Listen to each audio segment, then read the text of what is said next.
살아계신 우리 주 하나님 아버지, 이 시간 이 주일을 맞이하여서 이 마지막 예배 가운데 하나님 앞에 설 수 있도록 붙잡아 주심에 감사와 영광을 하나님께 돌려드립니다.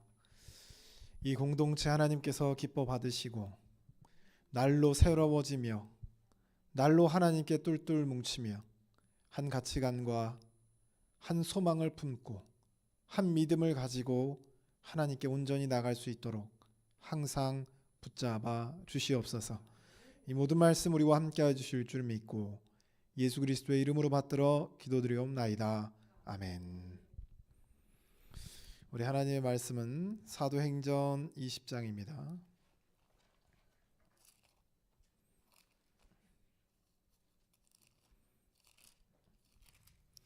사도행전 20장 24절 한 절 말씀을 함께 봉독하도록 하겠습니다.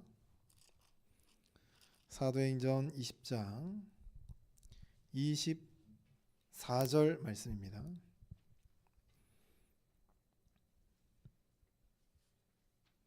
신약성경 223페이지입니다. 사도행전 20장 24절 한 절 말씀입니다. 다 찾으셨으면 함께 읽습니다. 내가 달려갈 길과 주 예수께 받은 사명 곧 하나님의 은혜의 복음을 증언하는 일을 마치려 하면은 나의 생명조차 조금도 귀한 것으로 여기지 아니하노라. 아멘. 할렐루야. 네. 우리 옆 사람과 한번 인사해 보겠습니다. 예배 오신 것을 환영합니다.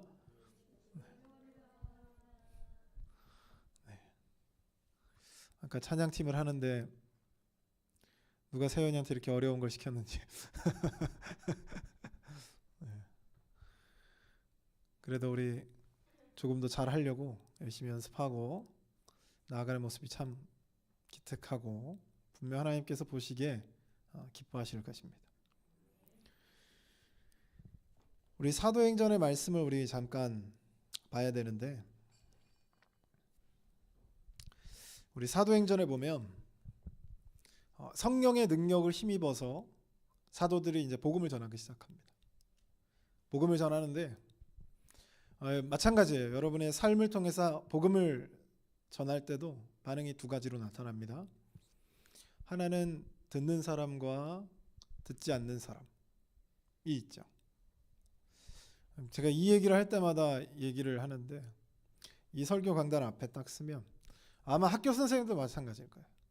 이 교회 강당 앞에 쓰면 제가 시력이 나쁨에도 불구하고 누가 지금 집중해서 예배를 드리고 있는지, 누가 몸은 여기 있고 눈은 앞을 쳐다보고 있지만 정신세계는 다른 곳에 가 있는지, 아니면 벌써 예수님 만나려고 눈꺼풀이 내려오고 있는지.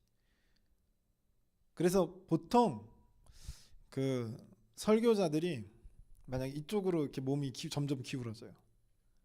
그러면 여기에 그 집중하는 사람들이 더 많은 겁니다. 이쪽으로 가면 여기에 집중하는 사람들이 더 많은 거죠. 나도 모르게 그렇게 되기 때문에 설교할 때 항상 이제 이렇게 되지 않도록 나도 모르게 그렇게 되니까 조심하라고 얘기하는 거죠. 우리가 복음을 전할 때도 마찬가지인 게, 복음을 전파했을 때 그것을 듣는 사람 그리고 듣지 않는 사람, 크게 분류를 두 가지로 했을 때 이렇게 나눌 수 있다는 거죠. 듣는 사람과 듣지 않는 사람, 경청하는 사람과 경청하지 않는 사람, 또는 긍정적인 반응을 보이는 사람 또는 부정적인 반응을 보이는 사람, 이런 사람들이 복음의 사역 가운데 나타난다라는 거죠. 우리가 긍정적인 반응을 보이는 사람들은 어떤 사람들이냐면, 그 말을 듣고 같은 마음으로 같은 길을 걷고자 결심하는 사람들입니다. 무슨 말이에요? 복음을 전했을 때 긍정적인 반응을 보이는 사람들은 같은 마음을 품게 되죠. 같은 길을 걷게 됩니다. 같은 꿈을 꾸게 되죠. 참 사람이 여러분 그 쉽지 않아요. 여러분 결혼 생활 하신 분들은 아시겠지만 저는 쉬워요. 네. 어렸을 때 뭐야? 저는 쉽습니다. 이제 어렸을 때부터 태어나가지고 같은 교회에서 자란 거의 같은 환경과 거의 같은 상황에서 자란 두 사람이 만났기 때문에 그런데도 불구하고 힘들죠. 이 부부의 생활을 보면 알 수 있어요. 부부가 됐는데도 생각하는 게 다릅니다. 목적한 바가 다르고 삶의 방향이 달라요. 길이 다릅니다. 그죠? 아마 결혼하신 분들은 그걸 10분 이해하실 거예요. 부부인데도 불구하고 우리가 한 몸이다라고 표현하는 부부조차도 한 몸이 되지 못하고 한 마음이 되지 못합니다. 근데 사도행전에 보여지는 이 성도들의 모습은 한 마음, 한 뜻, 한 소망, 한 믿음을 가지죠. 그 사람의 능력으로는 불가능한 거예요. 그래서 사람의 능력이 아닌 하나님의 능력으로만 그것이 가능합니다. 그래서 이미 우리가 제가 이제 조직 신학이란 걸 배울 때 알 필요는 없어요, 여러분. 조직 신학이란 걸 배울 때 하나님이 우리를 구원하시는 그 과정, 여정을 이렇게 논리적이에요. 시간적인 순서가 아니라 논리적인 순서로 이야기할 때 이미 우리를 부르실 때, 그러니까 형기라라고 부르실 때, 그리고 그 음성을 듣고 라고 반응했을 그 순간부터 이미 하나님의 인도하심이 시작이 되죠. 그렇게 가르쳐요. 하나님의 인도하심이 시작이 됩니다. 그래서 이미 복음을 전했을 때 상대방이 긍정적인 반응을 보이기 시작했다. 이미 그때부터 성령의 인도하심이 함께 하는 거죠. 그래서요, 그 마음이 변화됩니다. 변화가 되고, 그래서 같은 마음을 품고 같은 길, 같은 꿈, 같은 소망을 품게 되는 거죠. 그런데 부정적인 반응은 전혀 달라요. 이 복음을 미련하다라고 표현을 하는데 어느 시대에든요, 어느 곳에서든 이 복음은 받아들이기가 어렵습니다. 지금은 뭐 기독교회가 뭐 굉장히 기성 전 무슨 권력을 잡고 있는 것처럼 이렇게 생각을 하는데 이 아무도 자유가 없던, 그렇죠? 계급이 없는 사회를 상상할 수도 없던 그 시대에도 예수님은 계급이 없이 생각하셨죠. 그러니까 누구도 받아들일 수가 없는 거예요. 지금의 시대도 마찬가지입니다. 지금의 시대도 성경을 들춰보면 이 시대에서 맞지 않는, 받아들일 수 없는 것들이 너무나도 많아요. 그때도 마찬가지. 지금은 이제 여러분 동성애를 배척하라는 얘기가 아니에요. 동성애도 우리의 선교를 해야 되고 우리가 함께 걸어가야 될 사람들입니다. 동성애가 돌 던지라는 얘기가 아니에요. 조선시대 때는 동성애가 허용되지 않았습니다. 사회 자체. 그거는 성경하고 맞죠. 근데 주인이 종을 극진히 대접하라. 이게 말이 안 되는 얘기예요. 주인이 종을 극진히 대접하라고 얘기해요. 종을 보내면서 주인 보고 그 돌아오는 종에게 인격적으로 존중하게 대하라. 그 말이 안 되는 내용입니다. 그때는 이게 말이 안 돼. 근데 지금은 이게 말이 되죠. 지금 그 누구한테도 우리가 흔히 말해서 갑질을 하면 안 되는 거예요. 그건 성경에 맞아요. 근데 방탕한 생활을 하지 말아라. 그렇죠? 나를 즐겁게 하는 생활을 하지 말아라. 라고 하는 그거는 이 세상 시대하고 또 맞질 않아요. 그러니까 항상 성경의 말씀은 시대하고 맞질 않습니다. 이게 받아들이기가 어려워요. 그런데 자세히 보면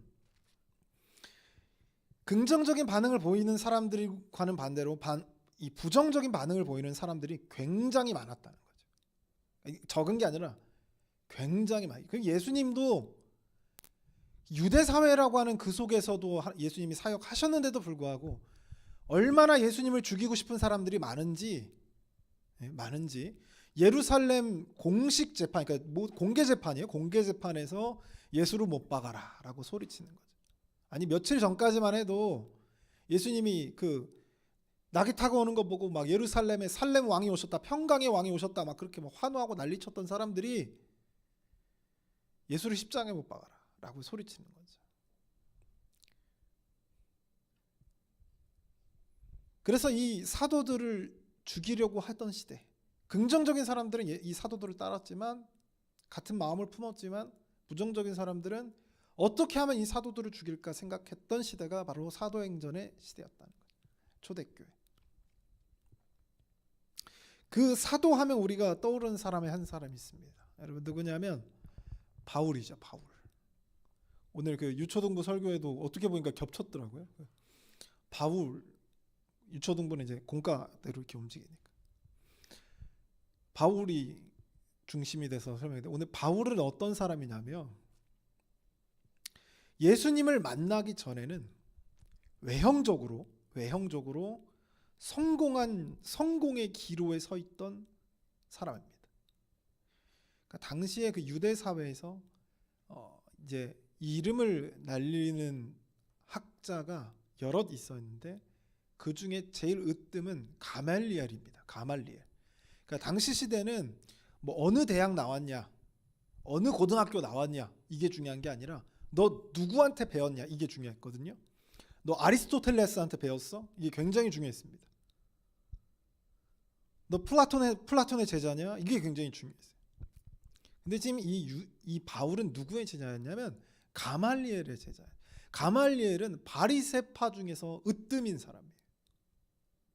학적으로나 그리고 신앙적으로나 모든 사람의 선망의 대상이었다는 거예요. 그래서 가말리엘 학파 아래에서 배우는 그 사람들은 굉장히 뛰어난 사람들인 거죠. 이 기록에도 보면 우리가 알고 있는 철학자들의 기록을 보면 유명한 철학자들이 수많은 제자들이 모이잖아요. 그거 다 안 받아요. 왜냐하면 당시 철학자들은 이게 많았거든요. 가난하지 않았어요, 여러분. 그 알렉산더에게 찾아갔던 그 스승도 그 가난해가지고 햇빛을 쬐겨 있었던 게 아니에요. 그러니까 너 이렇게 궁핍한 생활을 안 하니까 학문에만 몰두할 수 있었던 거고, 우리가 다 알고 있는 요즘에 모든 첨단 기술들은 그때 이미 나왔어요. 깜짝 놀라시지도 않네. 전기차가 여러분 2000년 전에 설계도가 있었고, 증기기관차 이미 2000년 전에 있었다니까요. 아니 기술이 없어서 못 만든 거예요. 이미 원리는 다 알고 있었고, 그래서 우리가 그 이후에 1500년도에 이제 AD 1500년도에 막 1700, 1800 넘어가면서 막 여러 가지 발전을 이루는데 그게 그냥 나온 게 아니에요. 그냥 밑도 끝도 없이 봐봐 내가 처음 만든 거 이게 아니라 이미 그 전에 연구되고 있던 것들이 기술력이 없다가 만들어지기 시작하는 거죠. 지금 우리 전기차 막 유명하잖아요. 에디슨 시대 때도 전기차를 만들었다니까요. 전기차를 만들었었어요. 활용성이 없었냐? 그건 아니었어요. 결국엔 시장의 선택을 받은 건 이제 이게 기름차였다는 거죠. 그 차이일 뿐이에요. 그러니까 당대 이 철학자들이 굉장히 똑똑한 사람들이죠. 그 사람들이 제자를 받을 때 아무나 받질 않아요.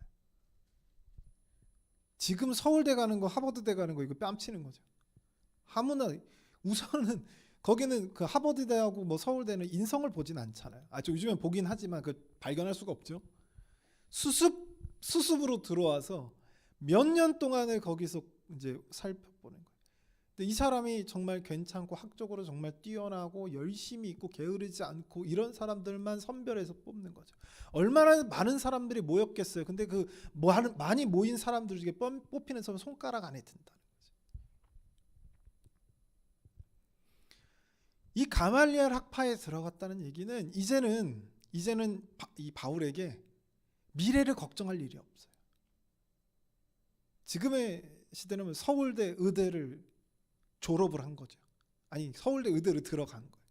들어가면 거기서 큰 일이 일어나지 않는 이상 거기서 계속 경력도 쌓을 거고, 거기서 이제 팔로우까지 가서 이제 전문의까지 딸 거 아니에요. 그 과정에서 자기가 그만두지 않는 이상은 어찌 됐든 전문의가 될 거고, 이미 서울대 의대를 들어가는 순간부터 그의 인생에서 돈 때문에 힘들 일은 없다는 거죠. 다른 것 때문에 모르겠지만 돈 때문에 힘들 일은 없다. 공부 때문에 힘들겠지만 이런 것처럼 이 바울도 이미 가말리엘 학파에 들어가서 거기서 공부를 시작하는 그 순간 유대 사회에서 뭐 돈 때문에 지위 때문에 걱정할 필요가 없는 거죠. 그러니까 외형적으로 보면 바울처럼 성공한 사람이 없어요.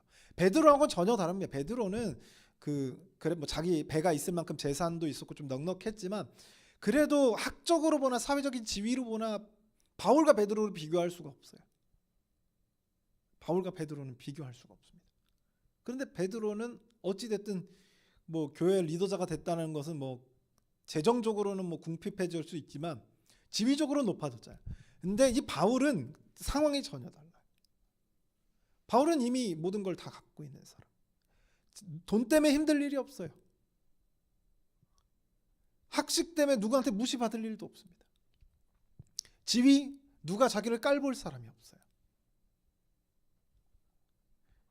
근데 이 바울이란 이 정말 외형적으로 보면 성공한 이 사람이 예수를 만난 순간 인생이 바뀌어요.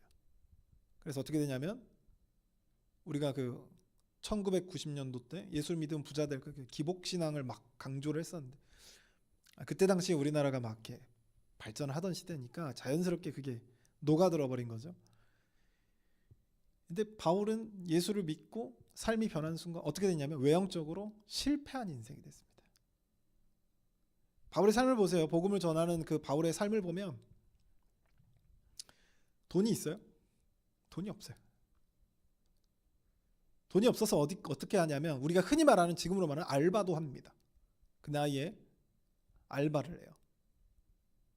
근데 알바를 하는데 여러분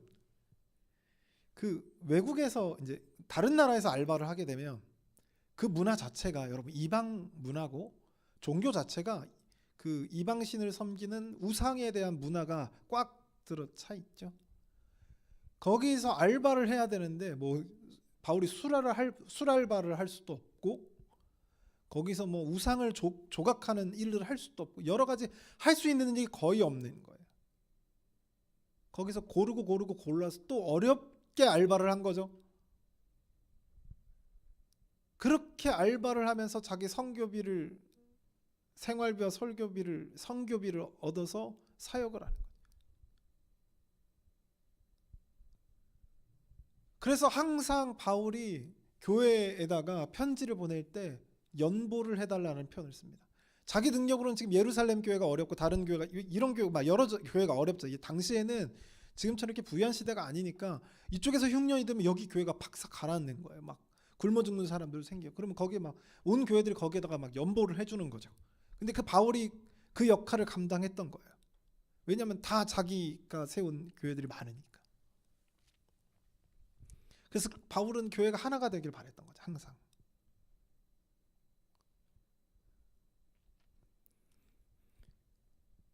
이 정말 어떻게 보면 외형적으로 보면 예수를 만나고 정말 철저하게 실패한 사람처럼 보이는 이 바울이 3차 세 번째 전도 여행을 그렇게 정말 힘겹게 마치고 항상 바울이 1차 여행을 끝나고 예루살렘에 가서 보고를 했어요. 예루살렘 교회에 가서 예루살렘 교회가 1호 교회니까 예루살렘 교회 가서 보고를 했어요. 2차 전도 여행을 다 마치고도 또 예루살렘 교회 보고하고. 근데 3차 전도 여행을 끝마치는 이 오늘 본문 사도행전 20장 시점에 지금 사태가 심상치 않은 거죠. 바울도 어느 정도 결심을 하고 마음을 다짐했습니다. 그럼 그때는 예루살렘 안 가도 되잖아요. 예루살렘 가면 뭔가 위험할 것 같고 좀 분위기가 심상치 않으면 안 가도 되는데 바울의 사역은요 자기 생명하고는 상관없다는 거죠. 지금 바울의 머릿속에 뭐가 가득 차 있냐면 이 자기가 세웠던 그 교회가 하나로 뭉치는 거, 그거 하나만 바라보고 있는 거예요. 그래서 예루살렘 교회에 가야 되는 거죠. 조금 위험하더라도. 그래서 이 위험, 아마 바울이 이때가 마지막이라고 직감한 것 같아요. 그래서 이제 가까운 지역에 있었던 에베소 교회 장로들을 다 부릅니다. 그래서 마지막 설교라고 해요. 고별 설교라고 하는데 이 바울이 그 고별 설교를 하면서 자기는 이 사명 하나만 바라보고 살았다는 거죠. 내가 지금 예루살렘으로 가게 되면 영영 너희를 못 볼 수도 있다는 거예요. 너희와 마지막일 수 있다는 거죠. 이미 그만큼 위험하다는 것을 인지를 하고 있었던 것 같아요. 너희가 마지막이 될 수도 있다. 다시는 내가 못 갈 수도 있다. 그렇게 마지막 설교를 하는 그 가운데 바울이 했던 말이 오늘 본문 24절이에요. 내가 달려갈 길과 주 예수께 받은 사명 곧 하나님의 은혜의 복음을 증언하는 일을 마치려고 하면은 나의 생명조차 조금도 귀한 것으로 여기지 않겠다. 바울의 결단입니다. 이 이후에 제자들도 이제 그 성령의 충만함을 받아가지고 바울이 어떻게 될 거라는 걸 알고 바울을 붙잡아 예루살렘으로 가지 말아라. 근데 바울이 뿌리치면서 갑니다. 거기가 내 길이다. 또 어떤 한 이 예언하는 여인이 바울을 붙잡고 이렇게 모여가지고 이렇게 둘러면서 네가 예루살렘 가면 이렇게 붙잡힐 거다라고 했을 때도 바울은 그냥 갑니다.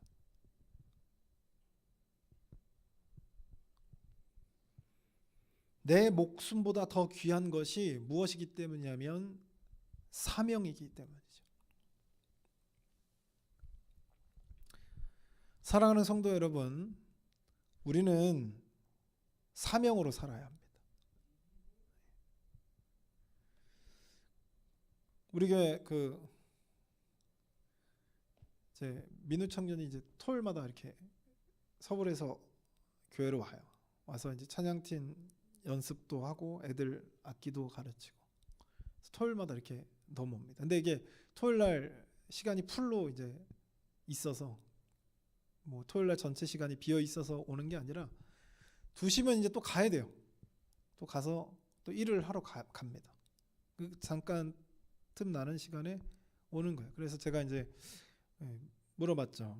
뭐라고 물어봤냐면 그렇게 하면 너무 힘들지 않느냐라고 물어봤더니 뭐 다 이제 이렇게 대답한 거예요. 저한테 뭐 다 하나님 일 하는 건데요라고 얘기한 거죠.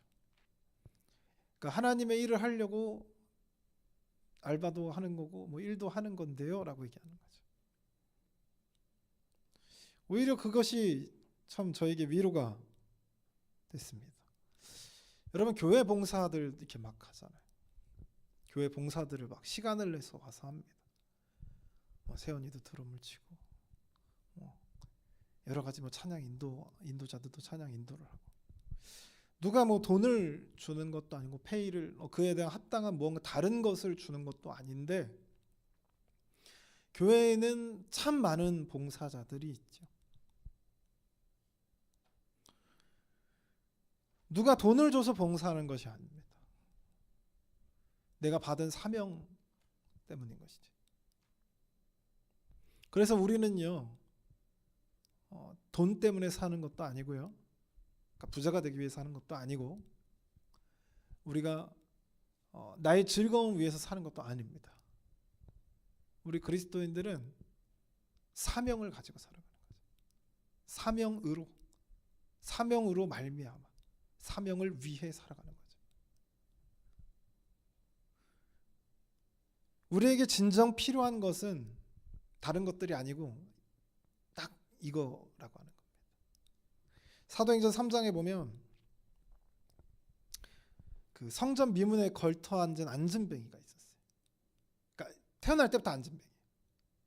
근데 그 사람이 베드로하고 요한이 이렇게 기도하려고 가니까 만난 거죠. 만나서 이 베드로가 쳐다보니까 이 안진뱅이가 나한테 뭘 줄까 이렇게 쳐다본 거예요. 마음속 이야기가 성경에 나와. 나한테 무엇을 줄까? 그래서 쳐다보니까 베드로가 뭐라고 하냐면 내게 은과 금은 없지만 내가 이것을 주노니 예수 그리스도의 이름으로 일어나 걸어라. 누구의 이름으로요? 예수의 이름으로. 베드로가 갖고 있는 건 그거 하나밖에 없다는 거죠. 이 안진뱅이에게 진짜 필요한 건 동전 몇 푼이 아니었다는 겁니다. 그 안진뱅이가 그 자리에서 일어났을 때 그는 모든 걸 다 가진 사람이죠. 예수님께서 제자들을 부르실 때 뭐라고 항상 얘기하냐면 나와 함께 가자라고 얘기합니다. 나와 함께 가자. 나를 따라오라라고 얘기합니다. 그 어부들을 예수님이 자신의 제자를 부를 때도 나를 따르라라고 얘기합니다. 이것이 우리의 사명이죠. 그분이 우리를 불러서 나를 따라오라라고 했을 땐 그 따라오라는 의미는 뭐냐면 내 길을 걸으면 뭐 부자가 될 것이고 뭐 높은 지위와 드높은 명예를 얻는 것, 그것이 아니라는 거죠. 예수님을 따라오면 여러분 뭐가 기다리고 있죠? 여러분 예수님을 따라가면 뭐가 기다리고 있어요? 예수님처럼 살아야 될 거 아니에요. 예수님 어떻게 됐는데요? 십자가 지셨죠. 예수님이 제자들 보고 나를 따라오라고 했을 때 거기서 우리가 발견해야 되는 게 뭐냐면 제자들도 그분을 따라가는 순간 우리들도 뭘 져야 되냐면 십자가를 져야 된다는 거죠. 사랑하는 성도 여러분, 오늘 주제가 제자들이 선택한 길입니다. 바울의 삶을 비교했죠. 예수를 만나기 전과 예수를 만난 후를 비교했습니다. 예수를 만나고 우리의 삶이 이렇게 외형적으로 보면 넉넉해지거나 풍요로워지지 않을 수 있어요. 풍요로워질 수도 있겠죠. 근데 그것이 우리의 목적이 아니기 때문에 관심 받기예요. 우리에게 중요한 건 예수께서 부르셨다는 거죠. 뜻이 있어서 우리를 불렀고 우리에게 뭘 주셨냐면 사명을 주셨습니다. 그래서 우리가 서로 막 상의한 게 아닌데 그리스도인들끼리 서로 상의한 게 아니에요. 여러분 미국 가가지고 미국 교회하고 같이 상의했어요? 우리 이렇게 같이 살자 상의하지 않았죠. 그때 같은 길을 걷고 있는 거예요. 근데 같은 길을 바라보고 있는 겁니다. 같은 소망을 꿈꾸고 있는 거죠. 사랑하는 성도 여러분, 제자들이 선택한 길이 여러분의 길이 되기를 주님의 이름으로 소원합니다. 이 사도행전에 나와 있는 이 사도들의 길이 우리의 길이 되기를 주님의 이름으로 소원합니다. 그래서 기도하겠습니다. 사랑의 하나님 아버지, 오늘 사도행전 20장 사도 바울이 자신의 마지막 사역 앞에서 이 장로들에게 마지막 설교를 했던 말씀을 우리가 살펴보았습니다. 바울이 예수님을 만나기 전과 후의 모습을 살펴보면 외형적으로는 비록 행복할 것 같지 않고 넉넉하지 않고 불행한 삶을 사는 것 같지만 오히려 바울은 뜨거운 삶을 살았고 벅찬 감동의 삶을 살았다는 것을 우리가 말씀을 통해서 확인합니다. 하나님 말씀을 기억하게 하여 주시고 제자들이 걸었던 그 길, 우리 믿음의 선조들이 걸었던 그 길을 우리도 같이 걸어나갈 수 있도록 도와주시옵소서. 이 모든 말씀 우리와 함께 해주실 줄 믿고 예수 그리스도의 이름으로 받들어 기도드리옵나이다. 아멘.